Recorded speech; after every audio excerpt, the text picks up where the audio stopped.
American South. He's always there, fighting for freedom over land and air. G.I. Joe! Hello everybody, Mac here. Welcome back to the show. My plan for this video was supposed to be the third and final figure from the Walmart Collectors Con, that being Night Force Tunnel Rat. However, this showed up today, and I really wanted to get this open and get a look at this. What this is the G.I. Joe Classified Series Amazon exclusive Cobra Eel. Now, if you've been watching the show, you may remember that the Cobra Eel I missed when it originally went up for pre-order on Amazon. I missed when it went up for order on Amazon, and it sold out very quickly, and they weren't really restocking them. I found somebody to buy the eel from that gave it to me for a very reasonable price. Not quite, shelf price, but a very reasonable price.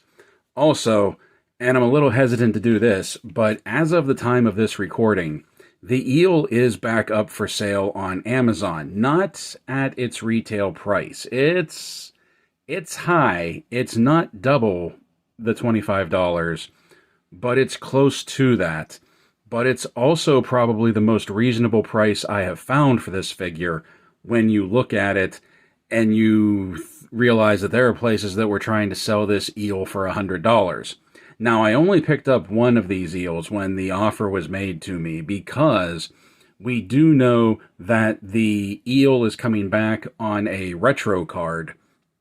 So we'll be able to, if you're into army building the eels, we'll be able to do that once they come out on the retro card, and they're not going to be an exclusive. I just wanted this version because it was the exclusive. It was the one of the collection that I had missed and that I was still wanting. And I don't know what the difference is going to be between this eel and the retro eel, if the coloring is going to be different, if it's not going to be as shiny as I believe this one is, if the accessories are going to be different. Not entirely sure, but I figured I would get at least one of these, and then when the retro card figures come out, like this could be like the officer or the specialist or something, and then just army build, if I want to do that, the retro card ones. Now back to this one. Oh yeah, so I will leave a link to the Amazon eel in the description below. You can check out the price, decide if that's good for you, if it's still available, and maybe pick yourself up one, since I know this is a thorn in the side of a lot of collectors. Now, on to this. Once again, really love the windowless packaging that Classified was putting out.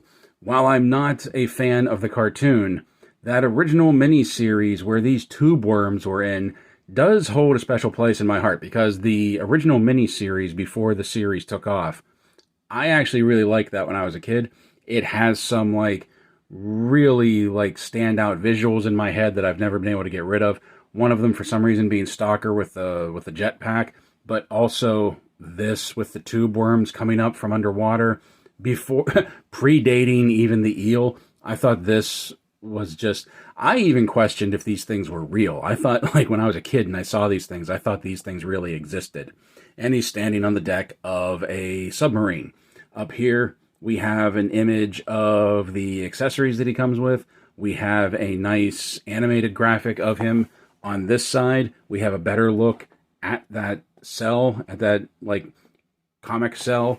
Over here, we have the QR code, number 81. On the back, we have a nice image of the figure, all of his accessories, some close-ups, some highlights to check out on the figure itself.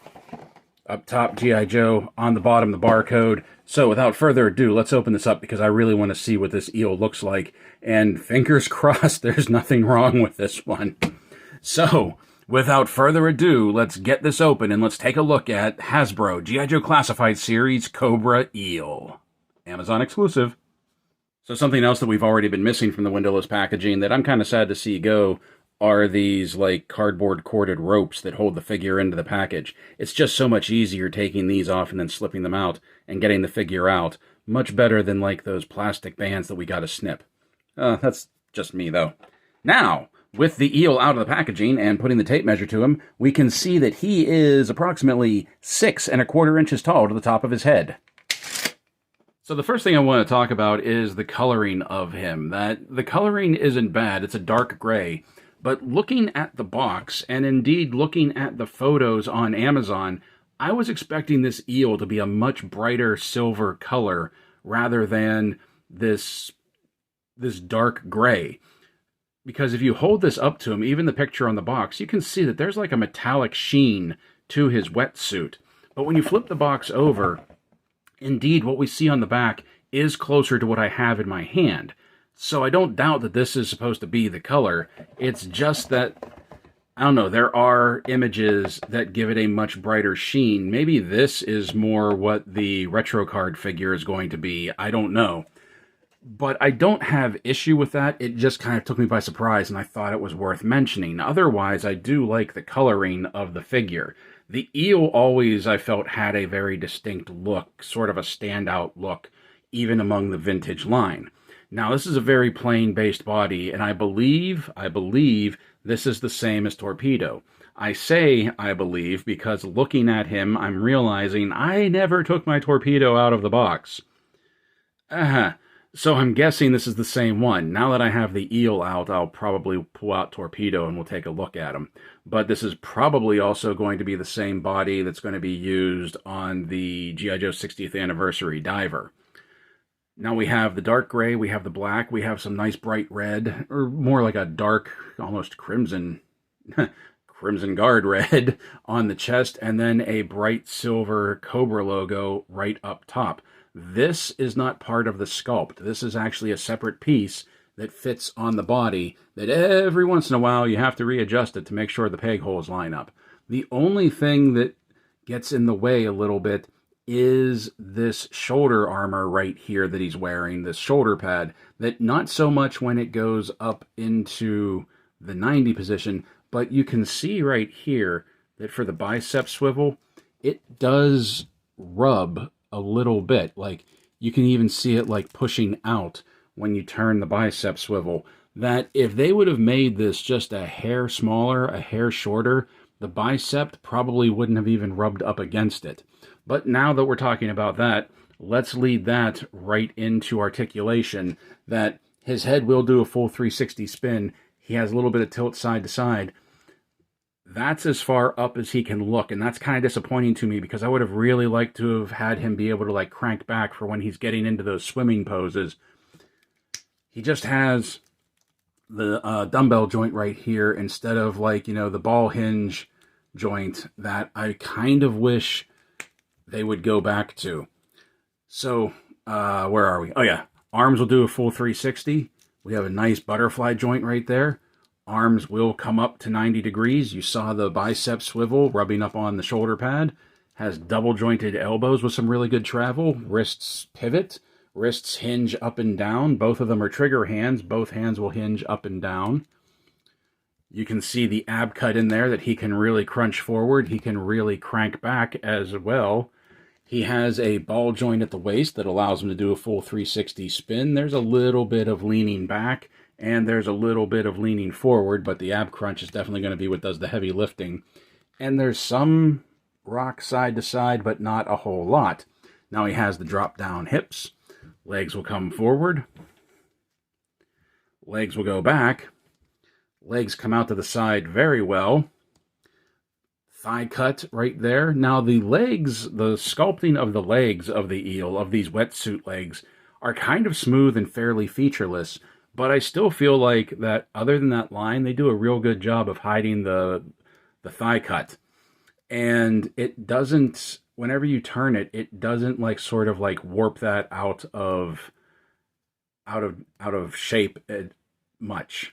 A little bit, like especially like when you can see right here and that's popping out. But I feel like they did a real good job of hiding that in there. Double jointed knees with some good travel to them. It's worth noting that this sheath, his knife sheath right here, is just held on to his calf with like pressure.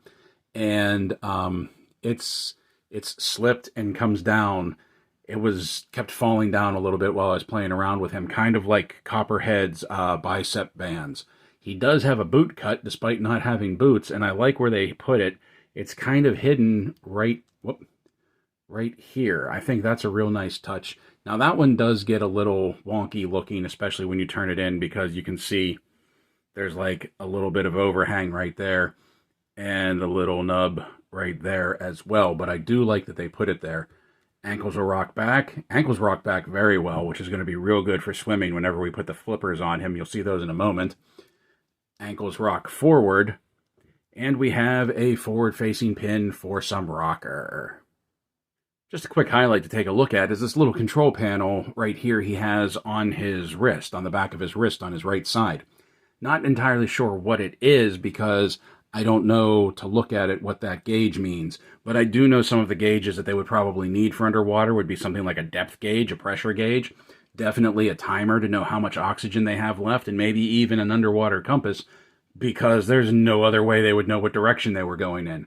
So this is probably a bit of a multi-purpose panel, multi-purpose tool right here. Just a few things that I'm guessing would be on it. The first thing we're going to take a look at is his knife right here. I really like the serrated edge, the serrated back edge to it. I do like the shape. I do like the design of it. I like how it has what appears to be sort of like a beefed up handle with a grip on it right there. I really like that. One thing that I normally am upset about is that the blade is blacked out and it's not silvered.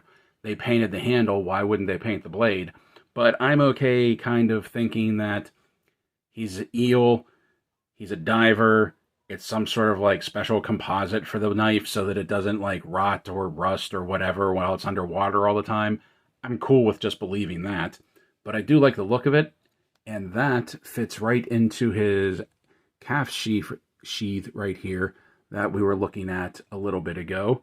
And it fits in there very well. I like the look of it, like adding another bit of color, just tying the reds together on the figure. And the next thing we're going to take a look at is his harpoon gun right here. Once again, I believe this is basically the same thing that we have with Torpedo. I do like how the harpoon tip is kind of gold, and the wrist lanyard right here, I like that it's this crimson red, once again, tying the colors together, tying the whole figure together. I think that's a really nice touch. Now, the one issue that I have with this is that, like we've seen with a lot of the classified figures lately, the weapons, this harpoon gun is very gummy. And I know there's two schools of thought on this. One, make it gummy so that it bends, not breaks. But two, make it stiffer so that it looks better and it holds shape whenever you are posing him. I think there's something in between where we can get a little bit of flex, a little bit of bend, but still not quite to this level. Having said that, I don't hate the weapon. I don't hate the sculpt. I think it looks good. I especially like, this little touch of like coiled rope up here so that like when the harpoon launches, the rope will uncoil. I think that's a really nice touch. I like that. The one issue that I did have with it, though, is that because of how soft it is, and his hands are not very soft, that it's not exactly the easiest to get it into his grip. Especially like this finger, his trigger finger back here. See, you kind of gotta work it a little bit to get it around. There we go. Okay, that actually went better than the first time I tried it. I think it's proportioned to him very well. I like that you can slip the band around his wrist. I do like that this is flexible enough that you can still get it around his wrist while he's holding it. I just wish the harpoon weapon, the harpoon gun itself was a little bit stiffer. That's the only weapon that he comes with as well, other than his knife. I would have also liked to have seen him come with like a SMG, like how Torpedo did. But that's what we get with that.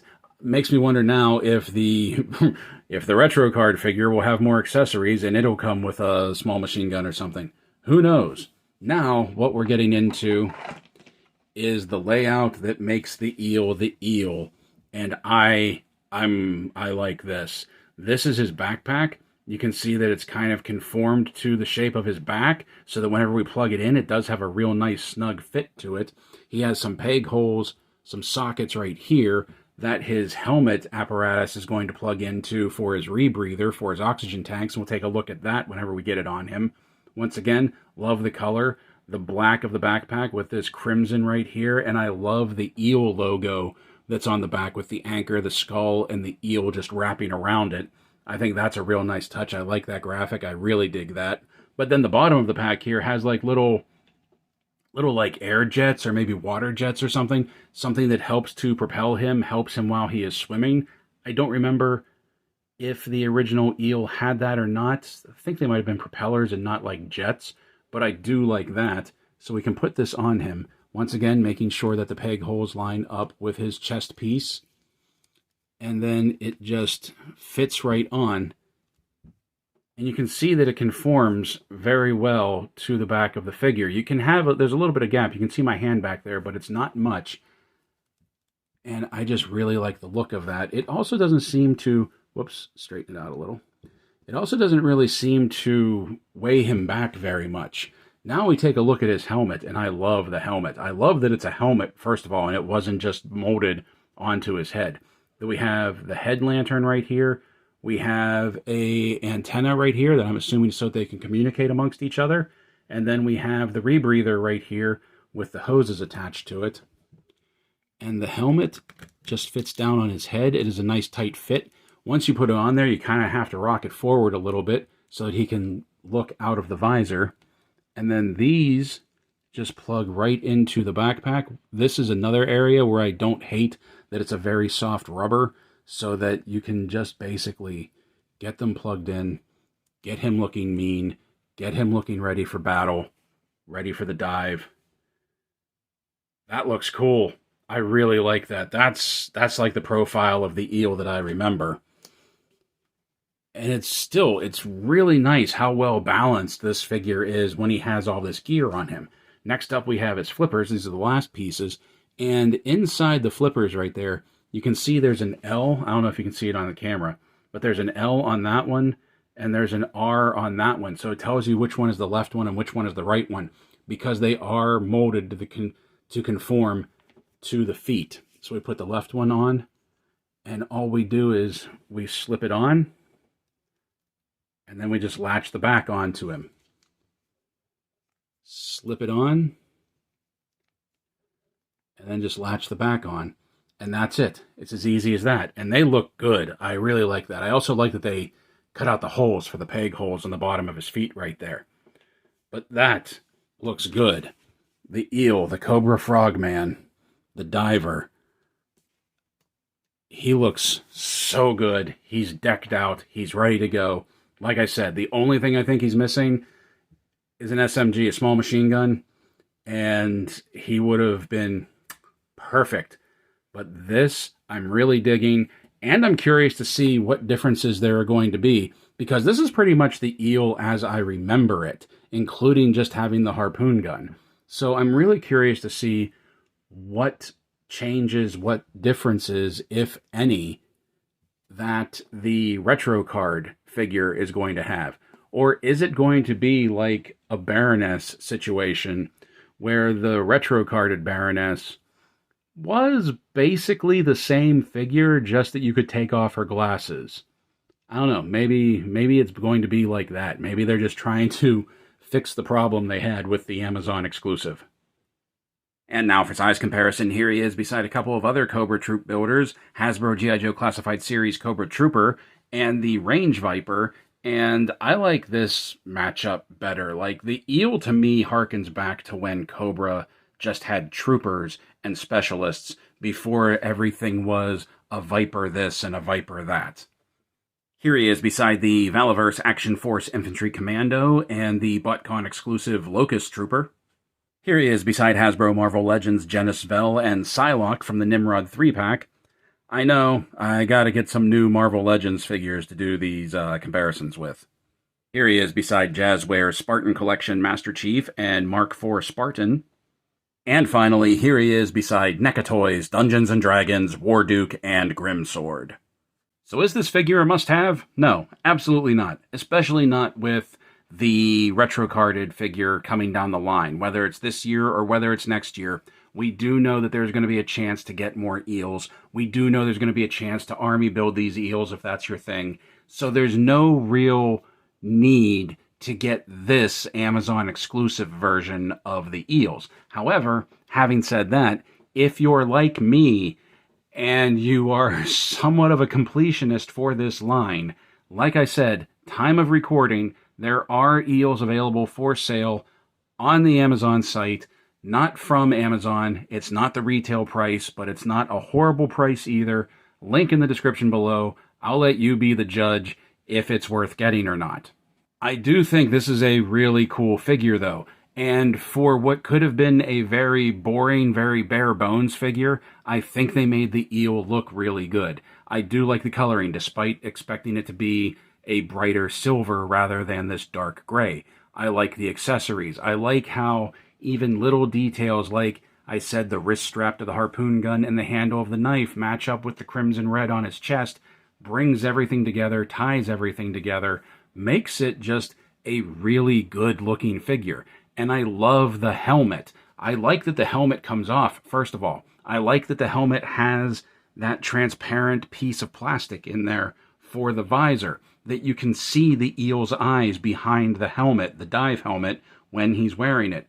I think all of that tied together looks really good, and it does give the look of the vintage eel, but the vintage eel, I feel, was updated even for the 80s, so they didn't have to do much to make this figure look more modern, because I feel like that 80s look that it had is kind of what diving equipment looks like now. Maybe not military grade diving equipment, like I think that's still just like a mouth-held rebreather, but like exploratory diving equipment I think has these fuller helms with the communication apparatus in them. Maybe I'm just having watched Leviathan too much, but I do think that this figure didn't need much of an update because it already looked updated.